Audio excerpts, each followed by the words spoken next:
We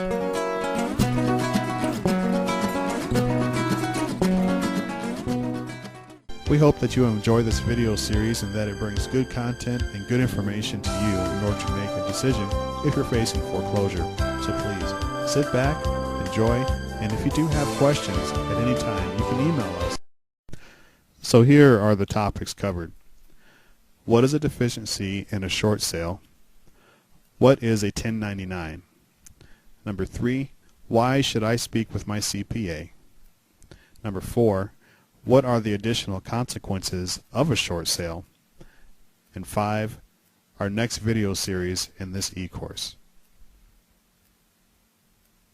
So what is the deficiency?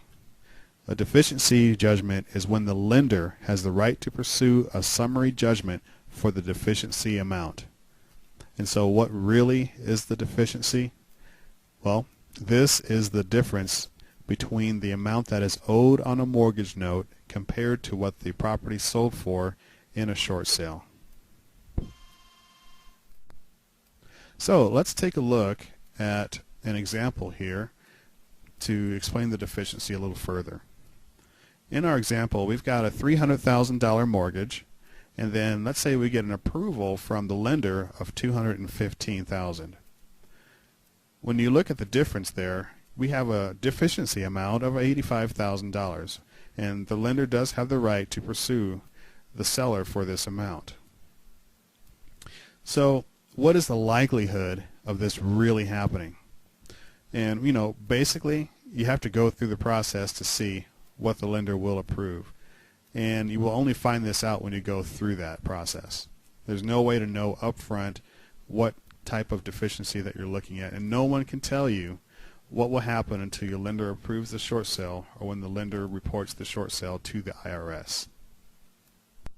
So because of that situation, we always recommend speaking to your CPA on how this will personally affect you.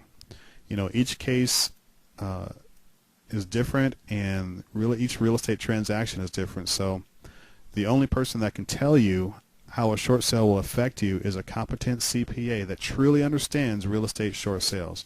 Now you can always go to the IRS directly, and you can read their publication 4681 at this URL shown here. We recommend just getting more information and more information, because short sales will always be the last resort. So what is a 1099?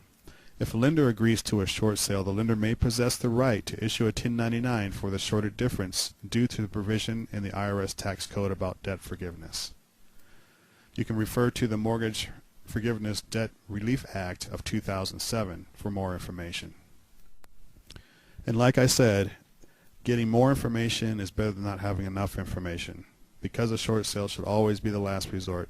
It's always recommended to seek a competent real estate attorney and a tax accountant to determine the amount, if any, of the short sale tax consequences to you. So a little bit more on tax consequences and how this is going to affect you possibly is a short sale may actually give you a blemished credit record, and a short sale will show a pre-foreclosure and the redemption status. Depending on your lender, it may or may not have the same impact compared to a foreclosure. It really comes down to the way that they actually report it on your credit. Typical short sales may affect credit for up to 2 years, while a foreclosure 5 to 7 years. And both having a bankruptcy and a foreclosure would be even longer. So what about consulting your CPA? It's always in your best interest to get more information than what you really need. So talking to a CPA would probably be the best thing for you to do for your own situation. If your lender will not work with you to complete a loan modification or other option, your only option left is a short sale, and you will need to complete the short sale over a foreclosure. And at least you'll understand how it may affect your financial situation by talking to your CPA. So what's better, a foreclosure or a short sale? Both a short sale and a foreclosure hurt, but a short sale may be better. And you can get more information directly from the IRS at the link below. So what about filing a bankruptcy, or you're thinking about filing in bankruptcy? Well, you need to understand just a few things here. Make sure that you understand that, if you include your real property into a bankruptcy, there's only one way for the lender, actually two ways that they can get it out of bankruptcy. When you file a bankruptcy, of course, you've got the automatic stay, which stops the foreclosure. But in order for the lender to proceed with the foreclosure, they need to take it out of the bankruptcy by filing a relief of stay. So if you filed a bankruptcy and the lender is going to foreclose, might that be something that could even hurt your credit more than what you intended? So understand Chapter 7, Chapter 13, and how a lender can legally reclaim the property that was rolled into the bankruptcy.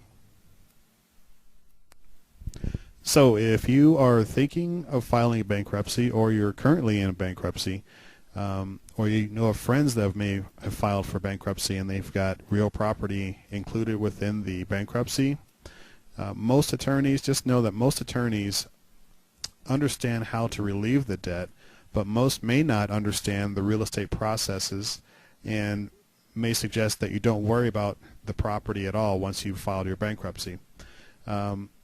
One thing that you just want to understand is that the bank still has to reclaim the right or entitle to a property that's either in your name or in bankruptcy, and so they still need to go through the foreclosure process. In my humble opinion, even if you're in bankruptcy, you still may want to do a short sale just so you don't have a foreclosure on your credit along with a bankruptcy on your credit profile. And here's one of our favorite slides on how to stop a foreclosure. Simply following the steps below by taking action. Find out what options make sense for you.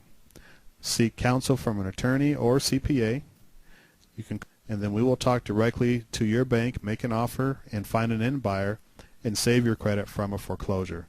There's no cost or obligation to you, and in some cases we may be able to keep you in your home. It really just depends on the negotiation with the lender. And we also have ways that we can give you a cash reward in some cities for allowing us to help you where others can't. So if you again have questions or comments, you can certainly get a hold of us. Okay, so stay tuned for video number 3 called What Are the Advantages of Doing a Short Sale? Until next time, this is Mark with Ready to Buy Homes. I look forward to speaking with you again soon. Have a wonderful day.